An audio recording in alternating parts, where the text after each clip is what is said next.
Equity Market Update, January 2022. Equity markets, which rose during the first half of the month, corrected in the second half and ended nearly flat on a month-on-month basis. Nifty 50 and S&P BSE Sensex ended approximately 0.1% and 0.4% lower respectively in January 2022 compared to a month ago. The movement in equity markets was driven by global risk on the back of accelerated taper worries and the US Fed's hawkish stance. Additionally, the impending budget, rise in US and Indian yields, surge in crude prices, etc., also impacted market movement. Large caps marginally outperformed mid caps and small caps during the month. Sectoral performance was mixed with sectors like power, banking, oil and gas, and auto outperforming, while IT, healthcare, and metals underperformed.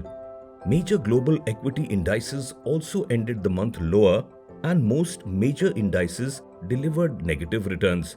IT stocks in the US saw a significant sell-off during the month. FPIs were net sellers of equity worth $4.5 billion in January 2022, following net selling of $2.5 billion in December 2021. On a cumulative basis, FPI sold equity worth $8.4 billion in 10M FY22 compared to net buying of $32 billion in the same period last year.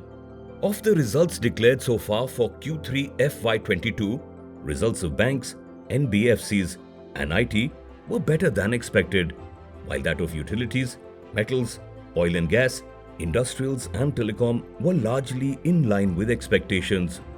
Results of cement and consumer staples were below expectations, narrowing pockets of undervaluation.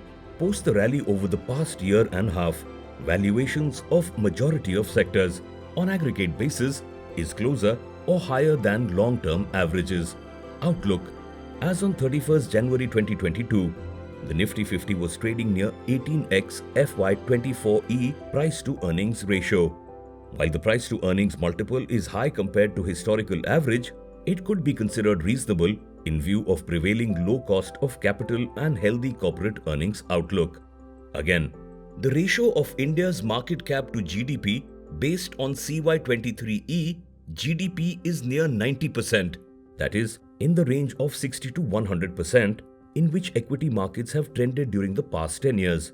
However, the gap between 10Y GSEC and 1-year forward Nifty 50 earning yield is higher than its long-term average.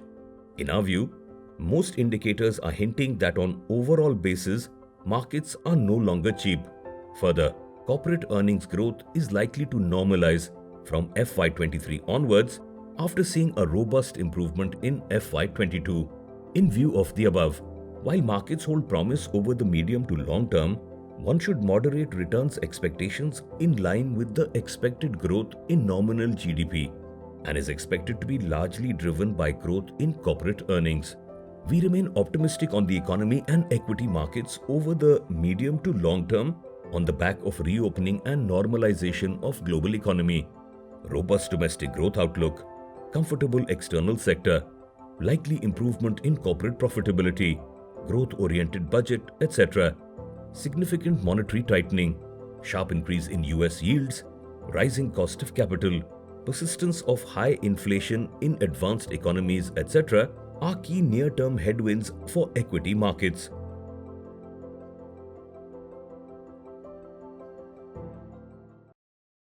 Mutual fund investments are subject to market risks.